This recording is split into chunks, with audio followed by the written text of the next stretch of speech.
ఇక 4వ చాప్టర్ మనం చూస్తే విద్యా మనోవైజ్ఞానిక శాస్త్రం.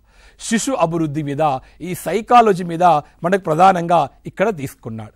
ఈ చైల్డ్ డెవలప్మెంట్ అండ్ లెర్నింగ్ అన్నాం. ఇది మొత్తం కూడా దీని గురించి నేను ఎక్కువ మాట్లాడి మీ సమయాన్ని కూడా వృధా చేయను. ఎందుకు అంటే మీరు టెట్లో ఏదైతే నేర్చుకున్నారో చైల్డ్ డెవలప్మెంట్, ఆ చైల్డ్ డెవలప్మెంట్లో ఉన్నటువంటి టాపిక్లే డిఎస్సిలో కూడా ఉన్నాయి. శిశు అధ్యయన పద్ధతులు మీరు నేర్చుకోలేదా? పెరుగుదల వికాస సూత్రాలు మీకు తెలియదా? అభివృద్ధి దశలు శైశవ దశ, పూర్వ బాల్య దశ, బాల్య దశ, యవ్వనారంభ దశ, కౌమార దశ, వయోజన దశ మీకు తెలియదా? అక్కడ ఉన్నటువంటి దశల్లో కూడా మనం పూర్వ బాల్య, ఉత్తర బాల్య, యవ్వనారంభ, కౌమార దశ మీదనే ఎగ్జామినర్ ఫోకస్ చేస్తాడు. ఎందుకు సార్? ఆ పిల్లలే నీ దగ్గర ఉంటారు.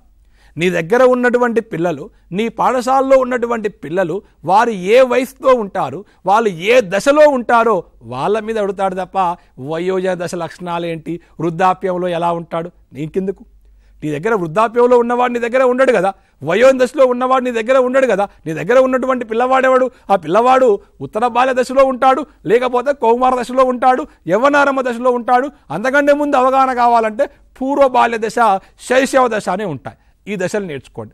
అదేవిధంగా వారి యొక్క వికాసాలు ఎలా ఉంటాయి అంటే శారీరకంగా కానీ, మానసికంగా కానీ, సాంఘికంగా పరంగా కానీ, ఉద్వేగపరంగా కానీ, నైతికంగా పరంగా కానీ పిల్లవాడు ఏ దశలో ఎలా ప్రవర్తిస్తాడు.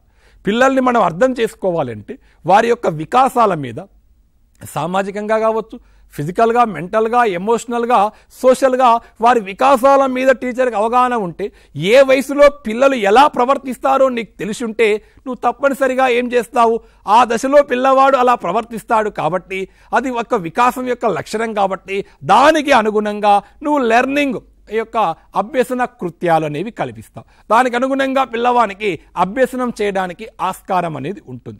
కాబట్టి ఈ చైల్డ్ డెవలప్మెంట్ పెడగాజీలో మనం ప్రధానంగా అయ్యే చూస్తాం. అభ్యసన సిద్ధాంతాలు ఉన్నాయి. అవన్నీ కూడా ఈ ప్రవర్తనవాద సిద్ధాంతాలు, సంజ్ఞానాత్మక సిద్ధాంతాలు, నిర్మాణాత్మక సిద్ధాంతాలు, అభ్యసన బదలాయింపులు, స్మృతి విస్మృతి. దీనికోసం మీరు ఒక్క నిమిషం సమయం కూడా వేస్ట్ చేయకండి. ఎందుకు సార్? గత 1 మంత్ బ్యాకే కదా టెట్ కోసం ఈ యొక్క చైల్డ్ డెవలప్మెంట్ని మనం అనేక సార్లు చదివాము. ఒక్కసారి రివిజన్ చేసిన మీ మస్తిష్కంలో ఎనోగ్రాము, న్యూరోగ్రాము ముద్రించబడి ఉంటుంది. అక్కడ పోయినాక ప్రశ్న చూస్తే ఆన్సర్, ఆప్షనల్ చూస్తే ఆన్సర్ అనేది మీకు తెలుస్తుంది. దీని గురించి మీరు పెద్దగా కష్టపడవలసినటువంటి అంశం ఏది కూడా లేదు. ఇది మనకు 4th టాపిక్గా తీసుకున్నాడు.